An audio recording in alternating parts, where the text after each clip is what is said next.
Is this founder mode? Is your company in founder mode?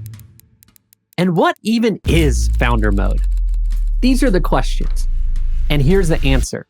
It's the difference between doing your life's work or fading into mediocrity. Paul Graham himself said founder mode isn't even defined yet, that all we have are the experiments of founders who've been figuring it out for themselves.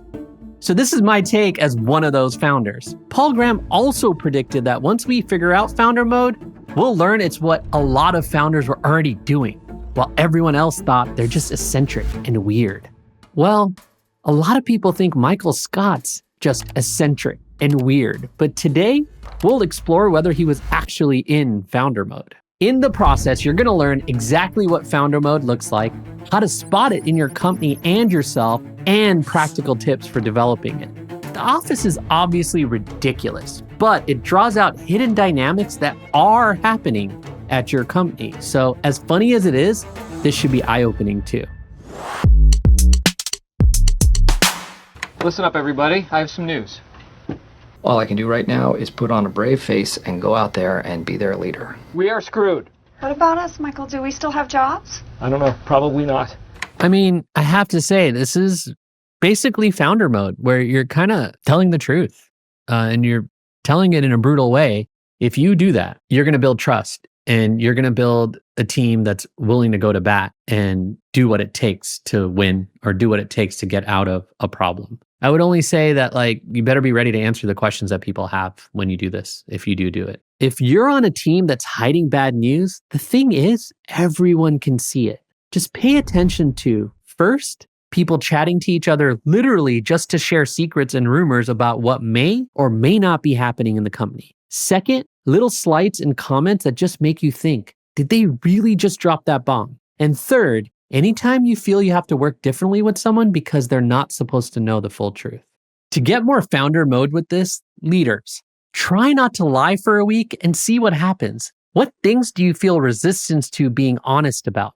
And why? If you think someone can't handle the truth, that's probably a sign of deeper issues that need solving. If you're not a leader and your team doesn't give you the truth, honestly, it's going to be hard to change. But you could start by becoming someone who can handle the truth, meaning you don't panic and instead you get solutions focused. Then you could just start asking a few more questions to get to the truth. Do I need to be liked? Absolutely not. I like to be liked. I enjoy being liked. I have to be liked. But it's not like this compulsive need to be liked, like my need to be praised.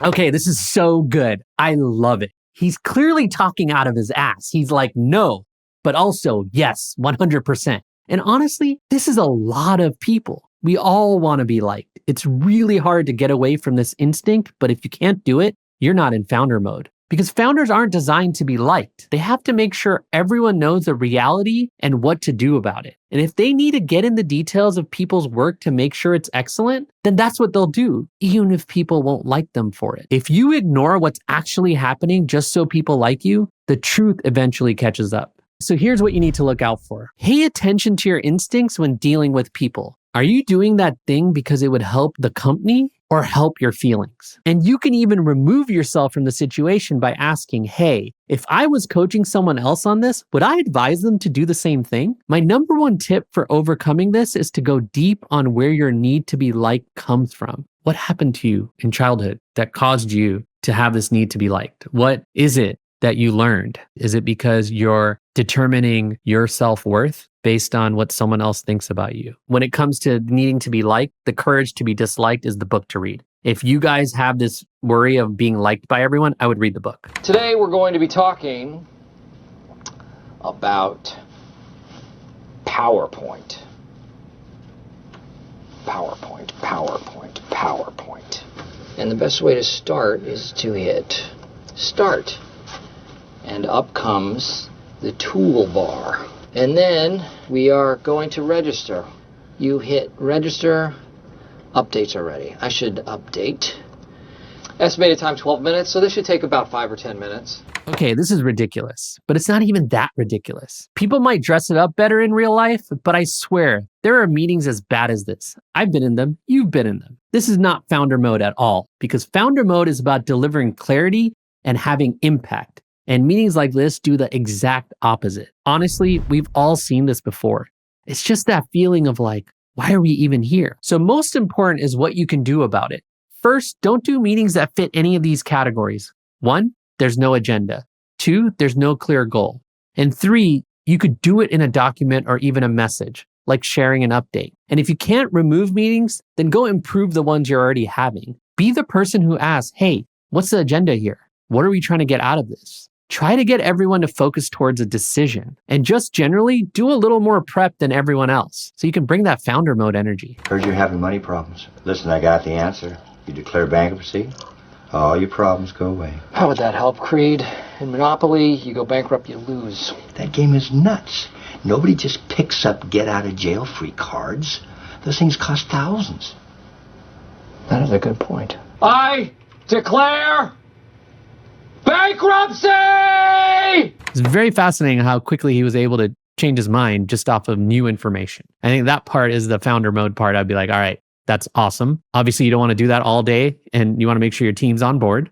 Cool, fine. But that's what you need to do in founder mode. It's like you get new data, make a different decision and do it fast, and don't spend a lot of time debating it unless it's like a decision you can't come back from. What you want to look out for on this one is when someone has an idea and then you get a signal from the market that it probably won't work, does that person get defensive or do they update their plans? To make your company more founder mode with this, focus on yourself first. When you hear new information, pay attention to how you react. Are you just protecting your idea? Are you doing what's best for the company? And are you being driven by logic or emotion?